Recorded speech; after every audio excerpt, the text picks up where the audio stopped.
Hello everybody and welcome back to Imperator Rome, where we are currently playing as Egypt, and let's go into the political map mode. It looks a wee bit better. There we go. Okay, so these guys down here, they already pay us a fair amount of tribute, and they're a client state, actually. Interesting. So can we annex them? Start integration. Yes.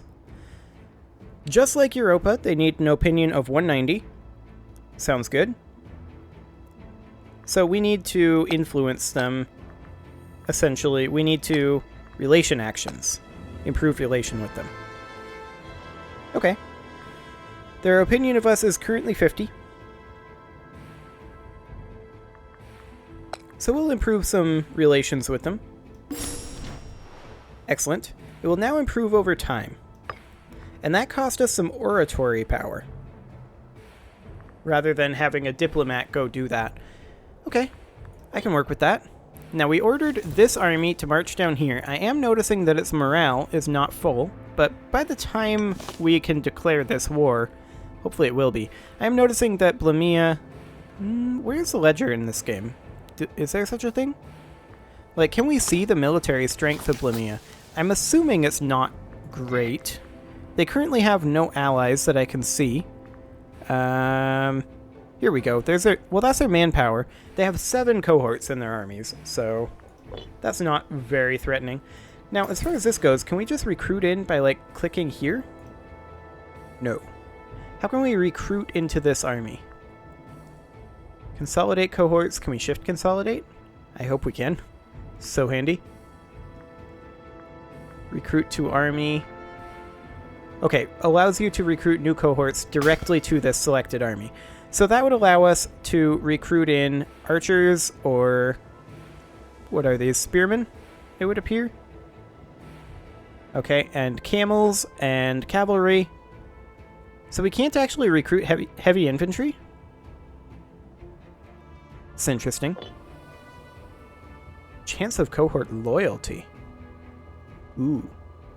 Each month, each cohort commanded by this general has this chance of becoming personally loyal to the general.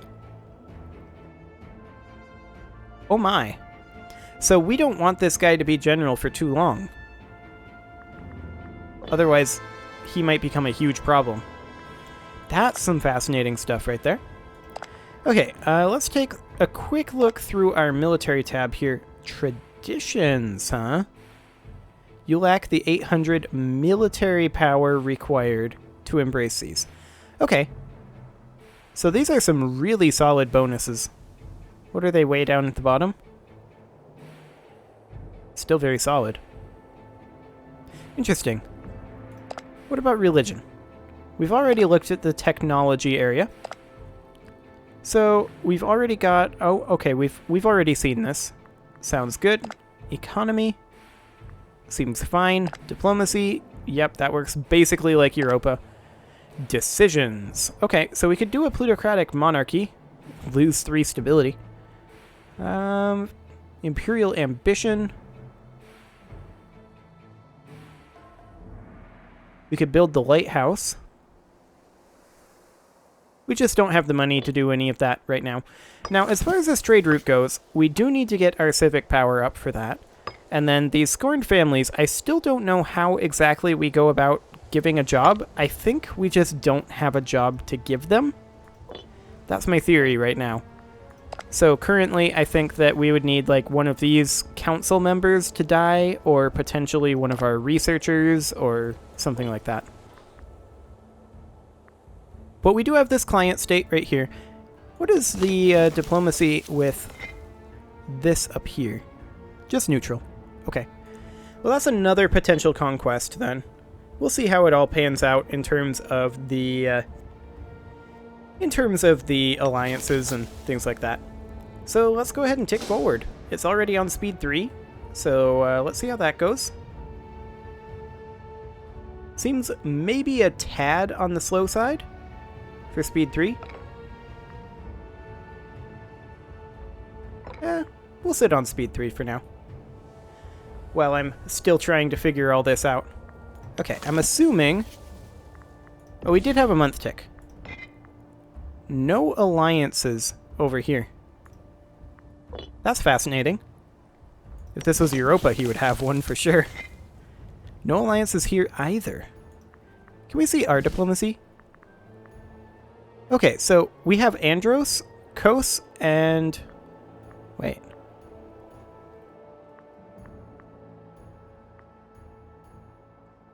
I'm a little confused here on what's different between these three, because this is explicitly labeled as a client state. These two are, I guess, just subjects. They're feudatories. Okay.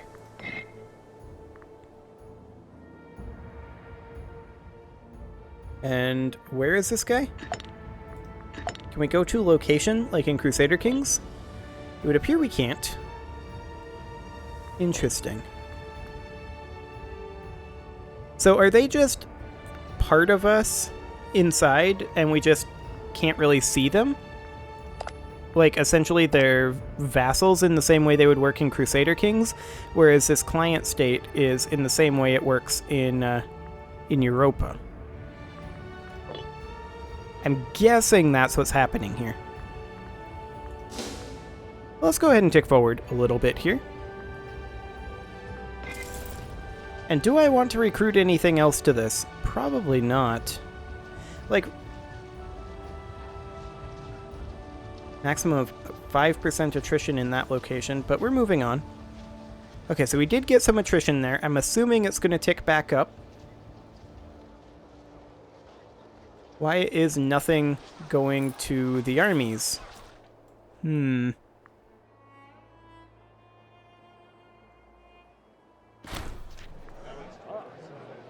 Seems a little odd. The Wars of the Diadochi. I'm probably horribly mispronouncing that. I apologize. Having built the largest empire the world has ever seen, Alexander the Great died suddenly 10 years ago. With no clear successor to the empire, his generals, the Diadochi, or successors, have since fought over Alexander's spoils. As one of Alexander's oldest friends, our ruler Ptolemy has secured the wealthiest province in the empire, Egypt, for himself. Expansion into Greece and Syria has, however, been thwarted by Antigonus Monophthalmus. I think I got that. Maybe. Probably not. The former satrap of Phrygia, with the entire Egyptian fleet crushed at the recent battle of Salamis. Antigonus is perhaps the most successful of the successors, but success breeds enemies, and he now stands alone, vulnerable. This is a great opportunity if we can only secure allies to oppose him. We have gained claims on all the former empire. So on Greece, Thrace, Macedonia, Syria, Asia, Cilicia, Phrygia, Assyria, Persis, Palestine, Mesopotamia, Lower and Upper Egypt. Okay. These claims will go away upon the death of our ruler, who is like 300 years old. Okay. I'm fine with that. So the question is, why are we not regenerating our army here? Do we need to be in a certain stance to have that happen? We can assign to region, we can force march, select unit objective. Oh my.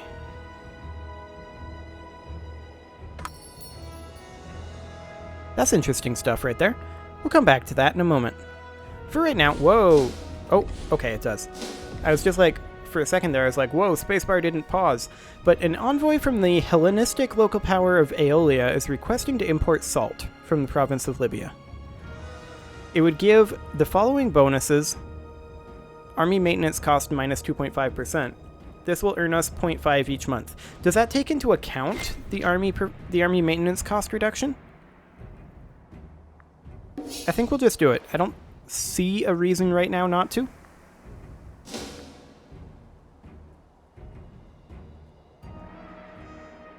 Okay.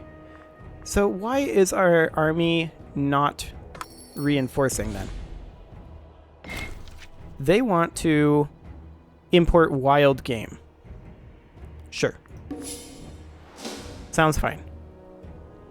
So, do we have to be still for the army to reinforce?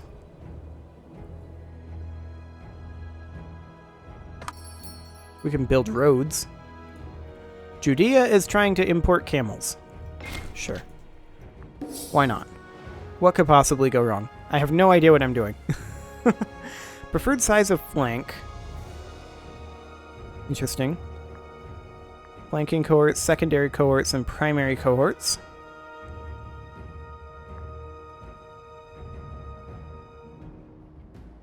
So we're losing primarily heavy infantry. In fact, exclusively heavy infantry right now. And I'm not sure why this isn't reinforcing, but we'll see when they get down to their destination if stopping does the trick. Also, I just want to check here real quick. I don't think we have a CB here. Yeah, we don't have a CB. So we would need to requisition one. Covert actions. Fabricate claim. Takes 200 oratory power. That's a lot of oratory power. Wow. Okay, well, we'll need to save that up for sure. I mean, I don't expect this to be a super successful first game, seeing as I've literally never played this game before.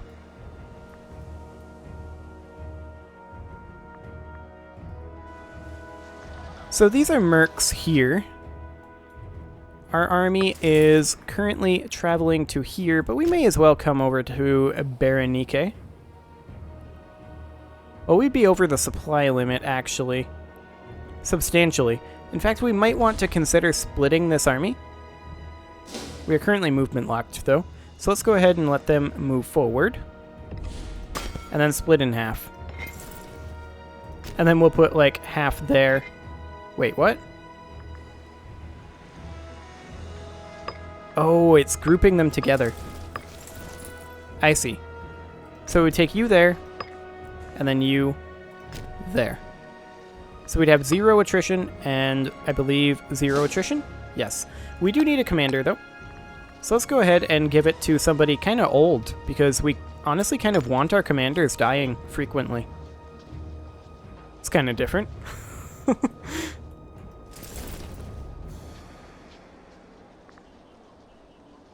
So we are currently lacking 4,700 men. Do we have to, like, return to an area to reinforce, perhaps? I don't know. But let's go ahead and have this particular army do independent operations. And then this one defend borders. But I want them to go ahead and move down here.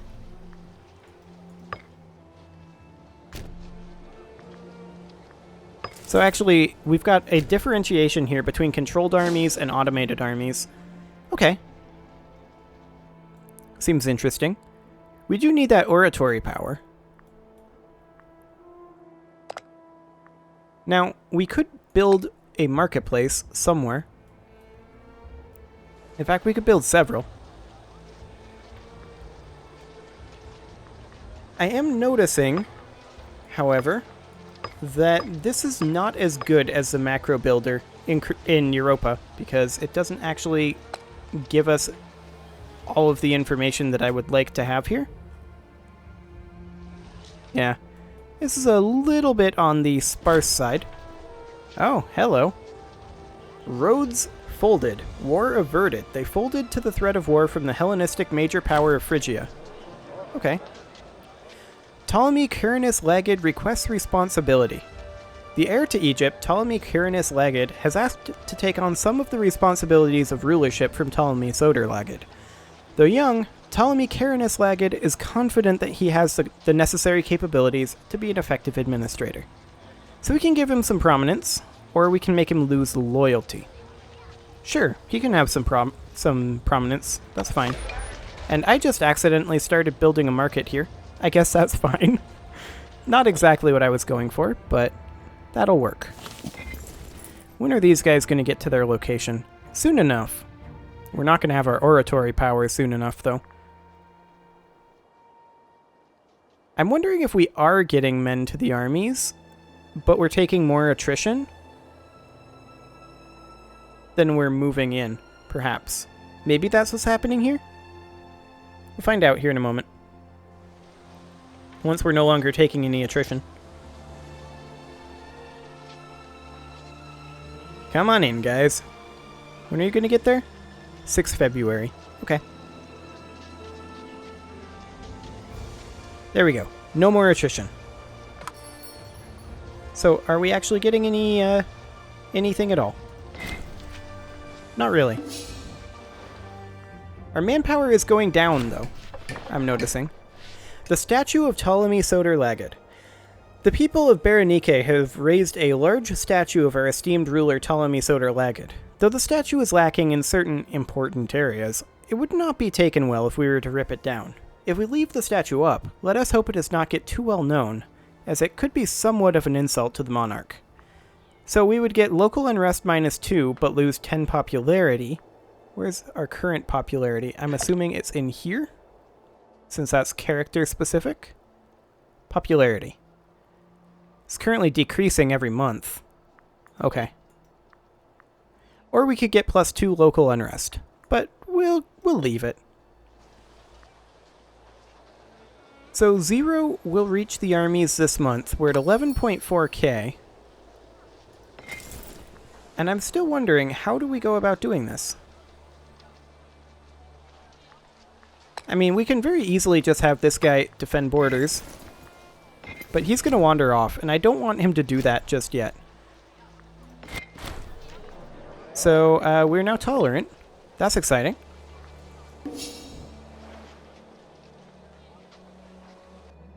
Okay. So, Blamia doesn't actually have that many cities, right? We can just push in down here quite easily in a linear fashion and just take them over. And that's kind of the idea as of right now. We'll see how that ends up going. My main concern is simply that we're not regenerating our armies. And let's investigate this in the military tab, see if there's something in there. We've got stats and traditions, and that's it. Okay. Maybe in the economy? We've got our army maintenance here. So that would we can increase our army pay. And that would increase our morale. And we'd still be making plenty of money. So I don't see any reason not to do that right now. But that doesn't seem to do what I want it to do, in that I want it to replenish our troops. And yeah, I mean, that gives us more morale, which is great and all. But how do we get our troops to replenish?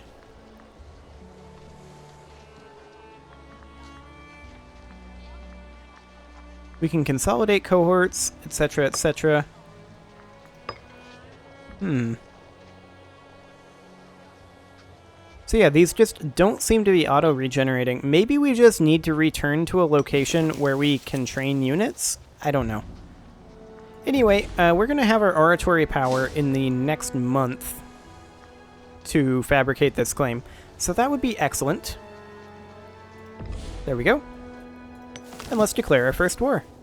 So we need to go on this guy, declare war, and Andros, Kos, and Dodecakoinos is going to come in, but that's fine. We need to first, however, fabricate our claim. Does this take time? So province of Ptolemaeus of the Hunt. Okay, so that gives us an instant CB. Excellent.